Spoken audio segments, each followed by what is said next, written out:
So we're going to start building on this Black Label M103A1 from Dragon. We're going to be using 3 different types of glue. We've got our Tamiya Extra Thin. We've got our MEC, also in the Tamiya Extra Thin bottle. And we also have the cream of the crop, which is my favorite, the Ambroid Pro Weld, also in the extra thin bottle. I just like the bottles, they're nice and stable. And of course, for some of the other stuff, we'll be using the Tamiya medium weight as well. You're also going to need yourself a good X-Acto blade. Make sure you put in a new one for each of your build, and a good pair of nippers, guys. So you have these basic tools, you can get along with just about anything. So we'll be following pretty much the directions, you may as well, it's just as easy to follow the directions as not. So we're going to we'll start with the road wheels, the drive sprockets, the torsion bar suspensions on the hull. We'll put the hull upper and lower hulls together by the looks of things.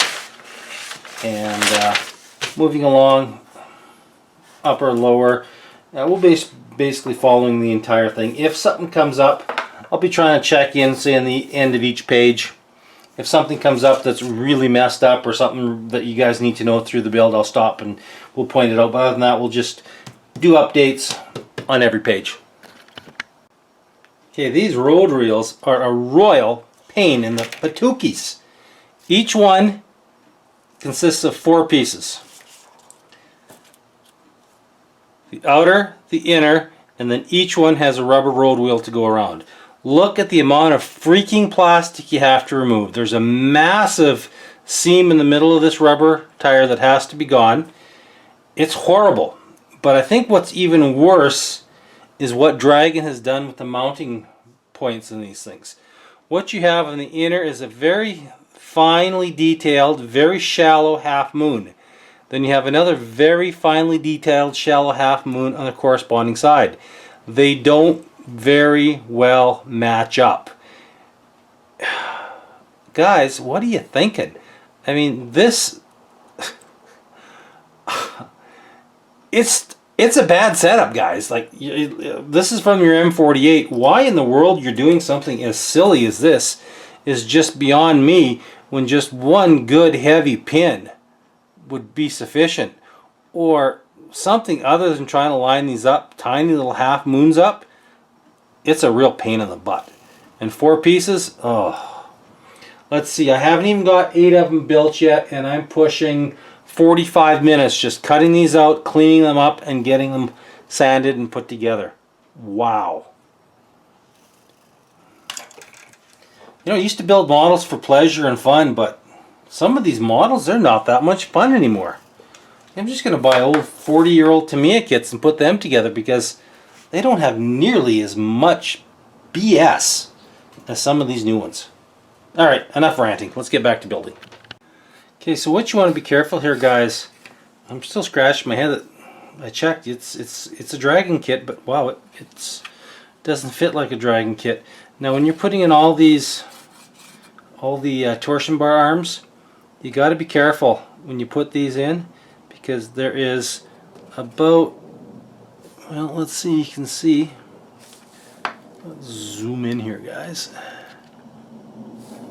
There. Now if you take a look at this, there is just a ton of slop in here. Like, you know, you wouldn't think that's such a big deal, but when you have to line up all of your arms and your wheels, that's a significant amount of slop. That's pretty bad.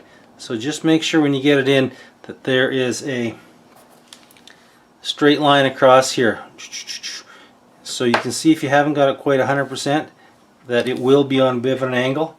So keep an eye on that, guys. I don't know why they made such shallow little locating holes on this. It's very undragony. It's kind of weird. You can see there a little bit better how much play there is once you get some glue on there. That's, you know, I don't know. That's just not something I would expect to see Dragon doing. You generally think that Dragon stuff is just right on the money, but you can see how really shallow all these locating holes are. For no good reason. They could have made them considerably deeper and a lot sharper I'm scratching my head.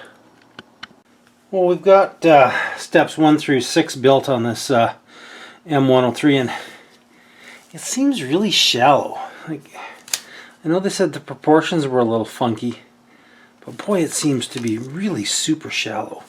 The detail's nice and crisp. The detail on the engine grills are nice. The detail on the hubs are nice.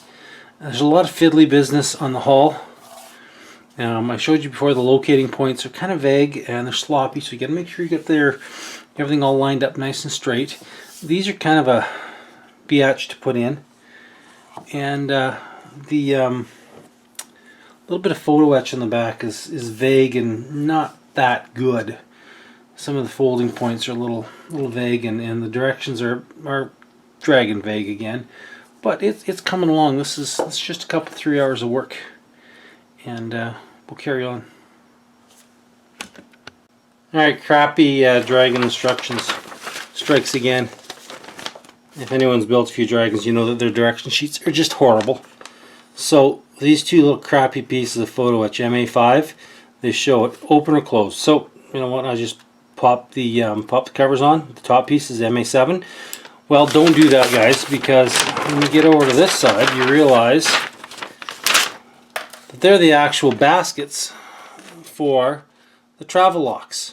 So if you glue the little piece on top, your foobar, you can't put the travel lock in like you'd want to. Just a typical Dragon F-up. I'm getting to a point where I don't even want to build models anymore. I'm just frustrated all the time with it. Anyway, keep an eye on that. Don't put those little top pieces on until after you've got this bullshit travel lock on. It's just typical Dragon garbage.